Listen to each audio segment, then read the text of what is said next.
Erick Erickson here, the Erick Erickson Show across the state of Georgia. How are you this week? Did you survive the storms? My goodness gracious. The phone number here, 877-97-ERIC, 877-973-7425. I hope everybody weathered the storms okay. The further south you went, the better off you were. Those of you in Valdosta and Vidalia even, Quitman and Bainbridge and Waycross, I think you largely escaped. But, man, from middle Georgia north, we were without power here in Macon in our neighborhood for, gosh, most of Saturday night. Storms still coming, although they're now mostly north of Macon. I've got the radar up. Let me just fill you in right now. There is a flash flood warning, not a watch, but a warning in Coweta, Fayette, Meriwether, Pike, Spalding, Troop, Greene, Oglethorpe, Taliaferro, and Wilkes counties. I see Taliaferro, and I always say Taliaferro. It's Taliaferro. I have been yelled at plenty of times. You got two different store bans. Now, the one in Coweta, Fayette, Meriwether, Pike, Spalding, and Troop, it expires now in 4 hours, 52 minutes. The one in Greene, Oglethorpe, Taliaferro, and Wilkes County expires in 5 hours, 52 minutes. Are this line of storms stretched from LaGrange all the way over to Augusta, slightly north of Augusta, and Rome is now out of them. Clarksville and Athens is in the middle of it. Clarksville's got more coming in. Dalton and Jasper, by and large, are out of it right now. But if you're out at Lake Oconee, if you're in Augusta, really even in Middle Georgia, we got some rain moving through Middle Georgia. It's raining at my studio in Macon right now, although it's about to disappear from here as the radar shows it's all going to be north of here now. And it looks like there's going to be in the clear. Jasper and Rome, you're going to get a little more rain, and then it's going to be done for now. But we're going to have a rainy forecast around the state of Georgia today. So just make sure your headlights are on if it's raining where you are. You got a lot of rain. Really, the line, just so you get a sense of where the storm is, it is everything south of there until you get to a line from Columbus to Augusta is rain. Right now, it's 66 here where I am in Macon. I mean, talk about a warm winter. It is 55 in Adairsville, 61 in Rome, 52 Blue Ridge, 55 Carrollton, 54 Clarksville, 52 Dalton, 52 Jasper, 54 Rome, 68 all the way down in Valdosta, 66 in Vidalia. So mostly in the 60s here. It's going to warm up some, but it's supposed to start getting cool again after next weekend. Maybe we'll actually have some more winter. Our southern weathers are bizarre. What a mess the weather was. Now, we've got news we need to get to. I want to take care of that weather radar, though, because it has been a mess out there. Genuinely has been a mess out there. And I wanted to engage on that issue. Now, I also want to mention that tonight, well, I'm having a hard time. Let me treat you guys as confessional here. I know you want news, but you're my confession booth now, and I'm Presbyterian, so we don't do this. But I can't decide whether or not to watch the LSU Clemson game because I want LSU to win because I'm from Louisiana, and this is big, but I'm afraid if I watch, they're going to lose. So do I not watch and they win, or do I watch and potentially they lose? And I don't want to make, I know the Tigers are going to win jokes because everybody's doing that. But seriously, I don't know what to do. I'm thinking I'm going to have to sneak a peek at the game. I am. Okay, that's all I need to say about that. Turns out the New York Times was wrong. Surprise! The New York Times, remember, within 48 hours of Soleimani being killed, the New York Times ran a story that suggested that the people in the military were surprised, and in the intelligence community were surprised that the President of the United States had decided to execute Soleimani or give an order that he could be blown up.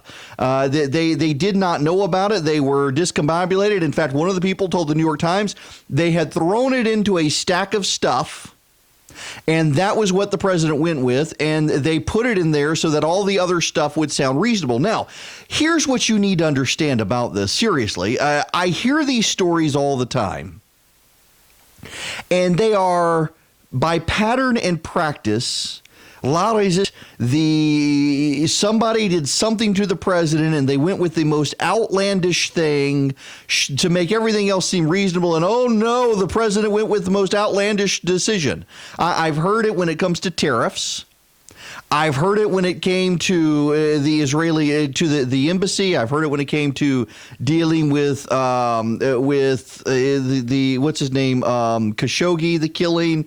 On and on, these stories come up. They give Trump a list of options. They put one really crazy wild card in there so that it will steer him towards the more reasonable ones. And he always goes with it. You hear these stories all the time. And here comes a New York Times story that says the military, to deal with the Iraqi situation, the military decides to give Trump a list of options, and they throw in the Soleimani killing to make everything else seem more reasonable. And oh my God, regularly, it is fan fiction.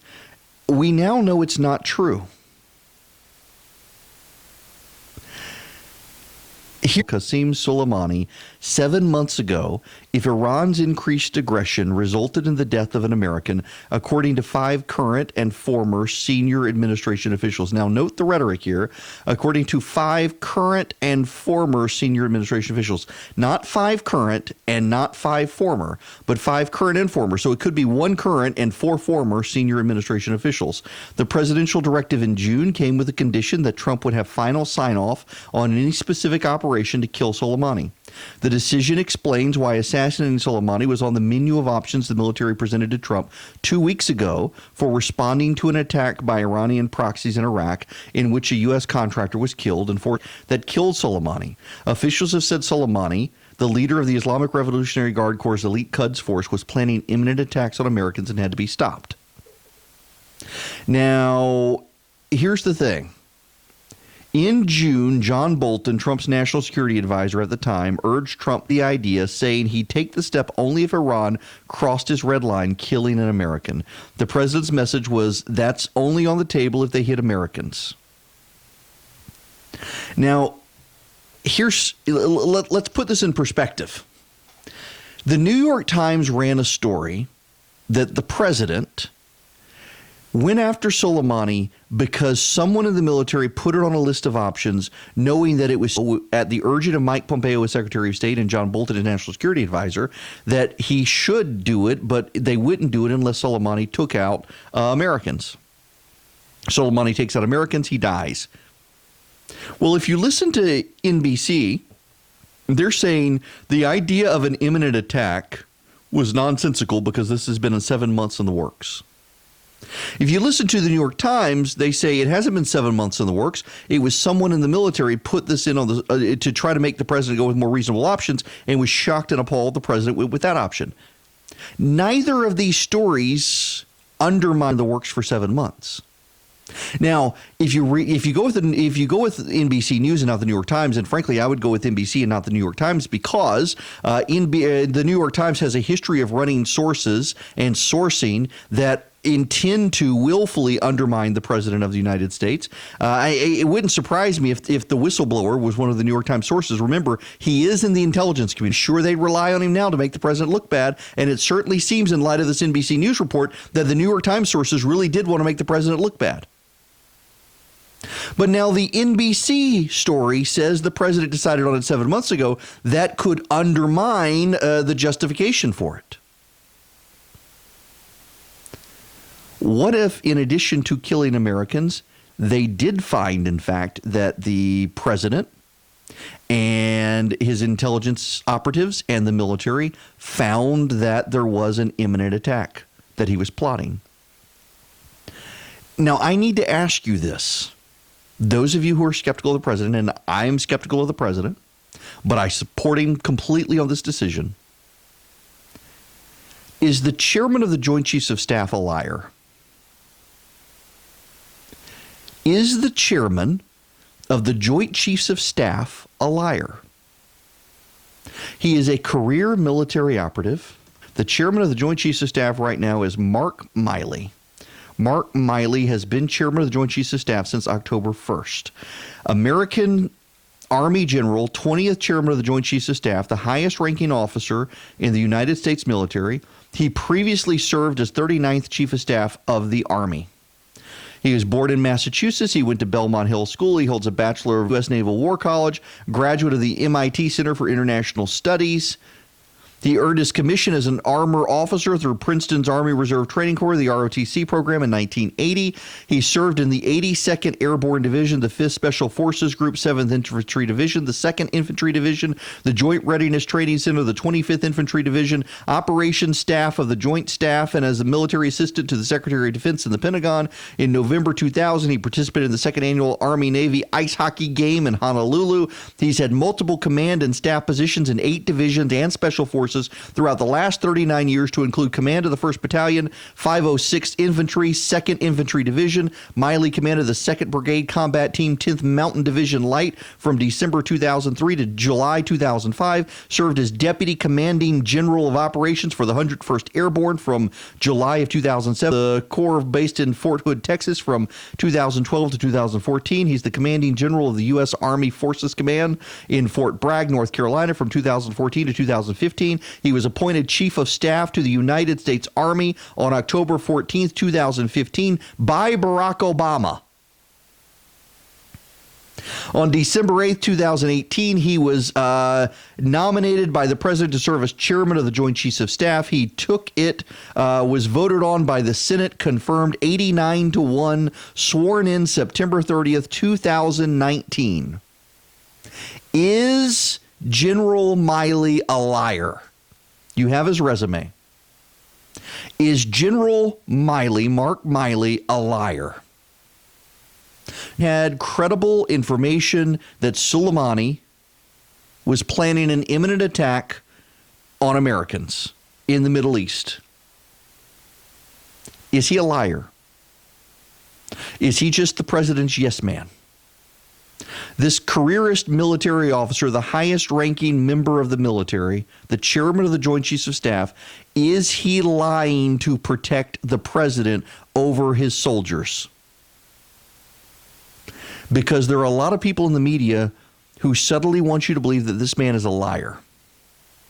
President Trump came out and said it was an attack on American embassies that was the problem. No one has information to back up the president on that. The chairman of the Joint Chiefs of Staff doesn't have information on it. The Secretary of Defense doesn't have information. Knows what he's talking about. But the chairman of the Joint Chiefs of Staff, the Secretary of Defense, the CIA director, the Secretary of State, the National Security Advisor, they all have said to Congress behind closed doors that there was an imminent attack in the works by Soleimani.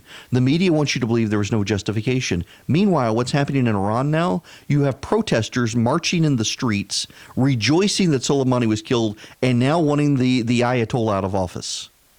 The president certainly destabilized the Middle East by killing Soleimani. He destabilized Iran. The protesters feel emboldened. They're being gunned down in the streets. And do you know what the media is doing? They've moved on. They were perfectly happy to cover the number of people who showed up at Soleimani's funeral, but can they cover the number of people who were out in the streets rioting in Iran? Why? Because they don't dare risk the president looking good. Honest news and conservative views. Never separated.